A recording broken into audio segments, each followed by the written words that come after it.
Então, Eduardo, estamos aqui na Casa Branca. A gente, obviamente, não pode filmar lá de dentro, mas acabamos de sair, de passar basicamente o dia inteiro em reunião hoje. E eu acho que vale a pena a gente explicar para as pessoas o que é que a gente faz aqui, né? Porque muita gente não sabe o que você está fazendo aqui, acha que você está a passeio, que a gente está a passeio. Eu acho que vale dizer o que é que a gente vem fazer aqui. É tomar chá com Trump, é tomar café com Trump? Olha, pode ter certeza que não é turismo, né? Inclusive, eu acho que foi um grande tiro no pé essa tentativa de confiscar o meu passaporte e me obrigar a ficar 100% do tempo aqui nos Estados Unidos, porque agora eu estou 24 horas por dia focado nessa missão. E a nossa missão é trazer verdades para cá, trazer os fatos, trazer você que vai para a Avenida Paulista, né, essa foto, ou de você de Copacabana, para a gente mostrar que não é uma coisa sobre Bolsonaro tão somente, é sobre todo um país, mais de metade do país clamando por liberdade. Então a gente leva fatos, a gente conta com diversas pessoas e essa é a construção política necessária para que a gente chegue no resultado que a gente espera,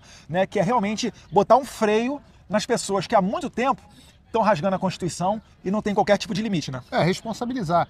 Eu acho que muitas vezes as pessoas ficam perguntando, mas cadê? Vocês se reúnem aí, mas e aí, cadê as sanções? Só ouço falar, não sei o quê. Então é importante que as pessoas entendam que aqui é um processo sério, né? Hoje a gente trouxe aqui um calhamaço desse tamanho, com as decisões do Alexandre todas traduzidas de forma juramentadas, a explicação, a jurisprudência para as medidas que são tomadas, quais foram os indivíduos que tiveram seus direitos violados, de que forma. Então é um processo. E a Casa Branca não é a casa da Mamãe Joana, não é? A gente não toca a campainha ali, Trampão, sanciona aí o Xandão pra gente.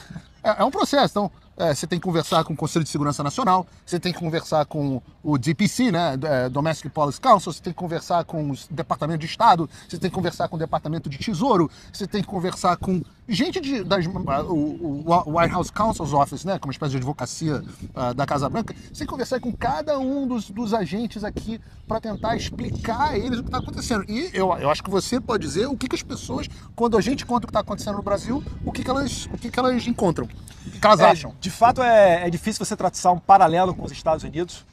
Eu tenho que aqui render as homenagens ao Paulo Figueiredo, que ele é muito mais entendido de legislação americana do que eu, então ele consegue trazer essa ideia melhor para apresentar para eles. Algumas pessoas até já têm uma certa noção do que está acontecendo, outros ficam totalmente surpresos, porque eles vêm com algumas soluções que seriam jurídicas numa democracia normal, mas quando eles falam, a gente fala, já tentamos isso, ou isso não consegue no Brasil por conta dessa ação de alguns tiranos lá. Então, esse esclarecimento ele é vital para eles entenderem e chegarem à conclusão de que realmente não tem outra saída senão sancionar para colocar um freio nesse tipo de gente. Eu estou falando aqui de sancionar pessoas, não de sancionar o país. O nosso objetivo aqui não é aumentar as tarifas comerciais para que produtos sejam encarecidos no Brasil. Isso, inclusive, é uma política socialista. Hoje a gente estava aqui na Casa Branca, enquanto nós estávamos tendo reunião, o Trump estava anunciando tarifas para o Brasil e a gente estava discutindo quanto que seria benéfico se o Brasil tivesse uma boa relação, como tinha na época do governo do seu pai, como isso poderia ter sido evitado, como aliás seu pai evitou no caso do aço. No caso do aço, né, o Trump, no primeiro mandato dele, acabou colocando tarifas no aço que vinha do mundo inteiro para os Estados Unidos, exceto o Brasil. Porque o presidente Bolsonaro fez interlocução, abriu um diálogo e conseguiu conversar com o presidente Trump, coisa que não ocorre hoje, porque o Lula ele tem sido visceral contra o Trump. O Trump fala uma coisa, o Lula vai a público para falar outra. Além do mais, todas as políticas aqui da administração Trump, ele faz questão de se colocar do lado oposto. Posso citar vários exemplos. Eu começo falando aqui do fim do padrão dólar, acabar com o uso do dólar americano nas transações internacionais. Mas tem vários outros. Mais Irã, Pro-China, Venezuela, enfim, dá para passar o dia inteiro aqui. Mas resgatando o ponto que você estava falando, é que a gente não quer tarifa para o Brasil, a gente não quer sanção para o Brasil. A gente quer sanção para responsabilizar algo que já existe dentro da legislação americana. Isso é importante dizer. Alexandre de Moraes violou a legislação dos Estados Unidos quando ele se esquiva de seguir os tratados internacionais entre Brasil e Estados Unidos para ir atrás de companhias e indivíduos dentro dos Estados Unidos. Ele violou as leis internacionais de direitos humanos, ele violou, inclusive, o que se entende aqui nos Estados Unidos como cometeu práticas de corrupção. E o que a gente faz aqui são simplesmente trazer os fatos. E quando a gente traz os fatos, tem um misto disso que você estava falando, né, Eduardo? Das pessoas não entenderem a gravidade do que está acontecendo, ficarem surpresas, digamos assim, mas, por outro lado, eles também entendem um certo paralelo, né?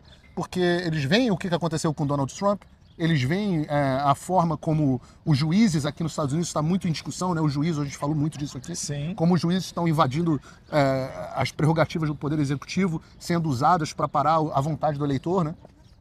E muitas outras questões também.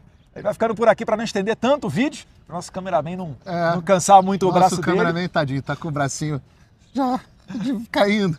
Mas pode ter certeza que a gente segue aqui trabalhando, pensando no melhor para o povo brasileiro. Aqui ninguém está turistando ou passeando não, tá? Vão ter muitas outras vindas ainda, pessoal. Saibam que esse é um processo, a gente tem que ter expectativa no lugar.